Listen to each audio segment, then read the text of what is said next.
Doa di Al-Quran istimewa, ada peruntukannya. Tapi ada salah satu ayat yang bisa memberikan inspirasi kepada kita, diterapkan di setiap kehidupan, termasuk ketika akan berinteraksi dengan Al-Quran. Doa ini tercantum di Quran surah ke-21 Al-Anbiya di ayat 87 sampai 88 pada kisah Nabi Yunus alaihissalam. Dari 83 sampai 84 Nabi Ayub alaihissalam, Nabi Zakaria yang kemudian selanjutnya 85, 86, 87, 88 nya kemudian masuk kepada kisah Nabi Yunus alaihissalam. Wa dhannuni idh dhahaba mughadiba wa dhanna an lan naqdir alaihi fanada fi dhulumati an la ilaha illa anta subhanaka inni kuntu minadh dhalimin.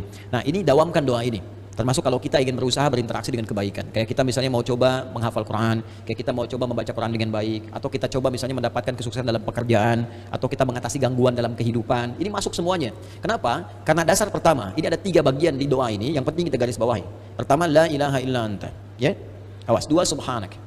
3, inni kuntu minadh dhalimin. Jadi kalau kita zikirkan misalnya la ilaha illa anta subhanaka inni kuntu minadh dhalimin, la ilaha illa anta subhanaka inni kuntu minadh dhalimin. Kalimat la ilaha illa anta, yakni la ilaha illallah, ini dasar semua kehidupan kita. Dahsyatnya kalimat ini. Ya, dari kalimat inilah kita tercipta. Dari kalimat inilah kita diminta untuk beribadah. Makanya beliau tadi menyitir Quran surah ke-51 Ad-Dzariyat di ayat ke-56.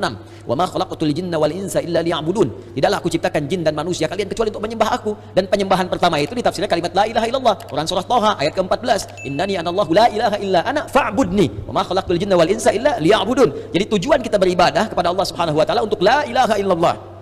Hadirnya kita di sini, hidup di dunia la ilaha illallah.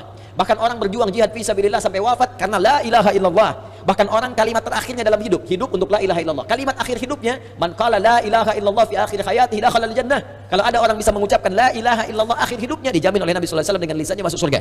Bayangkan, kita hidup untuk la ilaha illallah, berjuang untuk la ilaha illallah, wafat pun bisa mengucapkan la ilaha illallah, dijamin semua kebaikan. Jadi ketika kita berdoa menggunakan satu kalimat ini kepada Allah, seakan-akan kita mengatakan, ya Allah, bukankah dengan kalimat ini, bukankah dengan kata ini aku dihidupkan untuk beraktivitas, bukankah dengan kata ini aku diminta beribadah, bukankah dengan kata ini aku diminta untuk berjuang sampai wafat, maka dengan semua keistimewaan di kata ini, ya Allah, mohon kabulkan, aku ingin minta sesuatu, aku sakit, mohon sembuhkan, ya Allah, aku dikerjai orang, mohon lindungi, ya Allah, aku punya kesulitan, mohon mudahkan, ya Allah, subhanak. Subhanak, kata subhanak itu menafikan semua yang tidak setara dengan sifat-sifat Allah.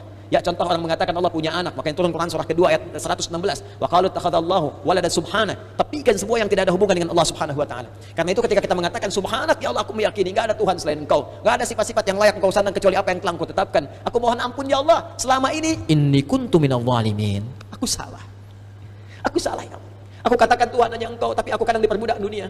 Aku ikut sesembahan dunia. Aku akhirkan ketika Engkau minta, Engkau panggil sholat, aku mengikuti panggilan dunia. Aku katakan subhanak, Engkau yang maha suci, Engkau yang maha esa, Engkau yang maha agung, tapi aku mengagungkan yang lain. Aku salah, ya Allah. Inni kuntu minadh dhalimin. Aku salah. Nah, kalau kita dawamkan doa ini dalam kehidupan, la ilaha illa anta subhanaka inni kuntu minadh dhalimin, maka satu kalimat ini adalah kalimat yang sangat indah yang bisa mempercepat doa. Tahu dari mana ini semua? Jawaban ayatnya. Lihat ayat selanjutnya. Fastajabna. Istikhdami fa. Harfu atfin rabitun baina syai'aini bila hudud. Cepat. Huruf yang mengikat dua peristiwa dan berlangsung tanpa jeda. Peristiwa pertama berdoa, peristiwa kedua jawaban dari doa. Ya. Wa qul wa fi hadhil ayat min ayat 83 84 kullu fastajabna. Di ayu fastajabna. Pakai fa semuanya. Fastajabna, kami akan cepat jawab. Fastajabna, kami akan cepat jawab. Ya. Jadi ketika Yunus alaihissalam memohon kepada Allah, jawaban dari Allah langsung mengatakan, siapa yang mengucapkan man qala la ilaha illa anta subhanaka inni kuntu minadh dhalimin fastajabna. Kami akan jawab, kata Allah Subhanahu wa taala, ya. Ya, lalu apa yang terjadi kepada Yunus alaihissalam? Fanajainahu minal gham. Ya, kami lepaskan dari kesulitan hidupnya. Ya, tapi kalimat yang indah bukan kami bebaskan dari perut ikan paus. Kami lepaskan dari gham. Gham itu kalimat yang umum, ya, masih luas. Sesuatu yang membuat kita gelap. Bukankah Anda kalau mendapatkan berita dari kantor, Anda sekarang berhenti kerja, gelap langsung. Padahal harinya siang. Bisa kepleset di jalan, gitu kan? Lamaran ditolak langsung gelap, gitu kan? Itu gham namanya. Wa kadzalika nunjil mu'minin.